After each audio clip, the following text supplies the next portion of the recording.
Welcome students. In previous lecture we have already talked about major and minor characters of this novel Pride and Prejudice written by Jane Austen. We have also discussed summary of first 5 chapters of this novel.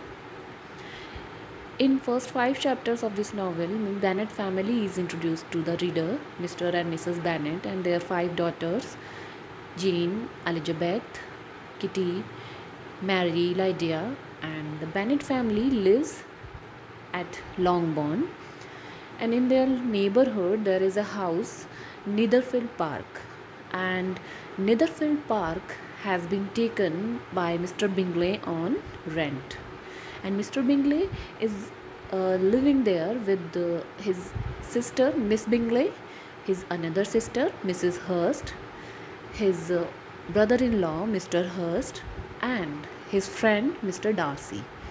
Then there is a ball, you can say there is a dance party at Meryton, and in this ball Mr. Darcy insults Elizabeth, and in 5th chapter Lucas family is also introduced to the reader. So now let us continue from chapter 6. Soon the ladies of Longbourn and Netherfield exchanged calls after the ball, of course. Bingley sisters found Mrs. Bennet and the younger daughters intolerable, okay, and they expressed their fondness for Jane and Elizabeth only. Elizabeth finds that Jane was falling in love with Mr. Bingley. In the meanwhile, Mr. Darcy was getting interested in Elizabeth. Though he had declared that Elizabeth had hardly a good feature in her face, he found it being rendered uncommonly intelligent by the beautiful expression of her dark eyes. Although Darcy asserted that her manners were not those of the fashionable world, he was caught by their easy playfulness. At the party thrown by Sir William Lucas, Elizabeth had to entertain the company with her songs. A little later, Sir William, who is unaware of Mr. Darcy's having insulted Elizabeth at Meryton, suggested him to dance with Elizabeth.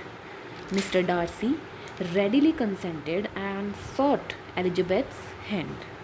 But Elizabeth had her revenge by turning down the offer.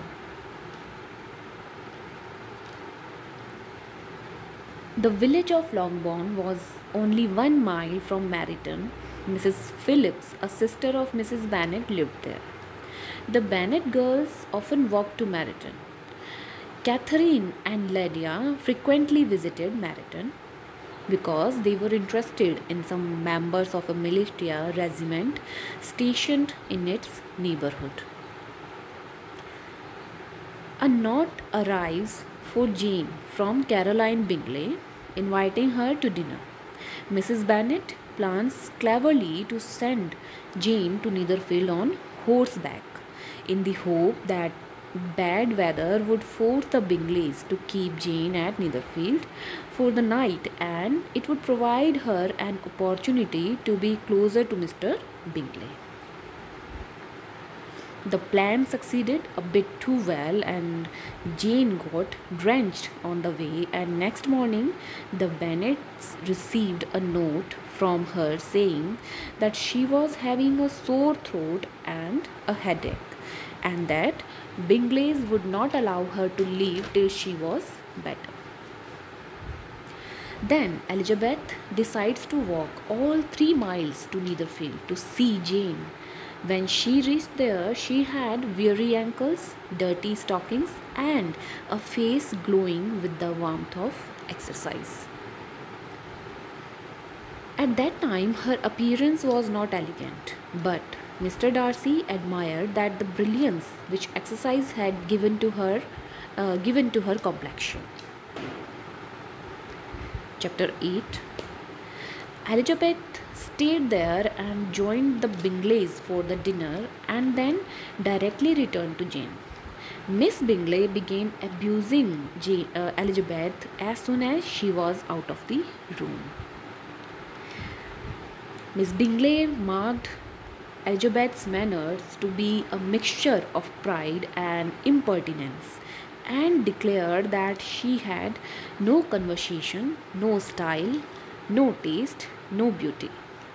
Mrs. Hurst also agreed and made fun of her dirty looks in the morning.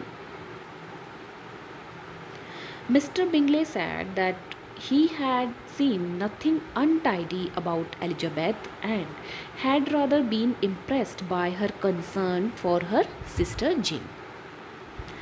Mr. Darcy said that the exercise had brightened her fine eyes. So Mr. Bingley and Mr. Darcy did not agree with them. Elizabeth stayed with Jane until she was asleep and then returned to the drawing room where the party was playing cards. A conversation started on the accomplishment in women. Mr. Darcy observed that he could not boast of knowing more than half a dozen ladies who could be called really accomplished. His concept of accomplishment was so high that Elizabeth was forced to comment that there could hardly be found a woman to measure up to Darcy's demands. Chapter 9.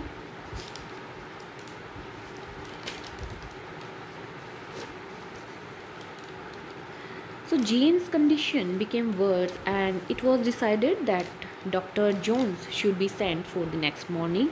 So next morning Elizabeth had a note sent home, and on receiving it, Mrs. Bennet, accompanied by her two daughters, came down to Netherfield to see Jane. Chapter 10. When Jane was feeling a little better, Elizabeth joined the party in the drawing room after dinner. Mr. Darcy was writing a letter. Miss Bingley was distracting his attention. Mr. Hurst and Mr. Bingley were playing cards, and Mrs. Hurst was watching them play. So Elizabeth engaged herself with some needlework. Mr. Darcy's letter was at last finished, and while Bingley's sister indulged in some music, Elizabeth observed that Mr. Darcy's eyes was frequently fixed on her face. Quite unaware of Mr. Darcy's admiration for her, she thought he was looking at her simply to disapprove of her appearance. Mr. Darcy also requested her to dance, but she declined the invitation.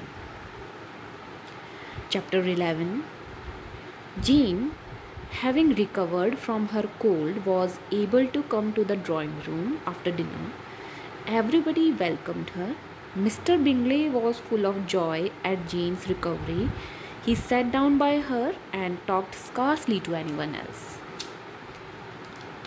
After a little later, there started a verbal duel between Elizabeth and Mr. Darcy. Mr. Darcy admitted that he had faults enough, but they were not of understanding, they were of temper, which was too little yielding. He says that I cannot forget the follies and vices of others so soon as I ought, nor their offences against myself. My temper would perhaps be called resentful. My good opinion, once lost, is lost forever. Elizabeth declared that his defect was a propensity to hate everybody. So Mr. Darcy replies, and yours, Mr. Darcy replied with a smile, is wilfully to misunderstand them.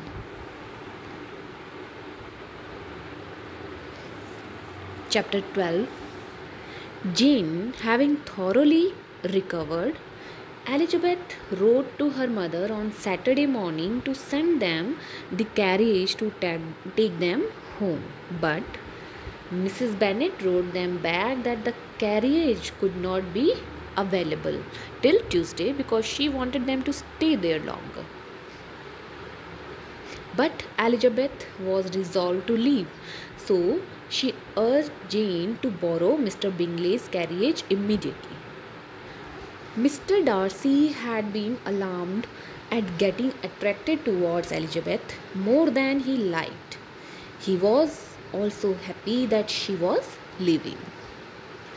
So they were not welcomed home very cordially by their mother, but Mr. Bennet was, however, glad to see them back.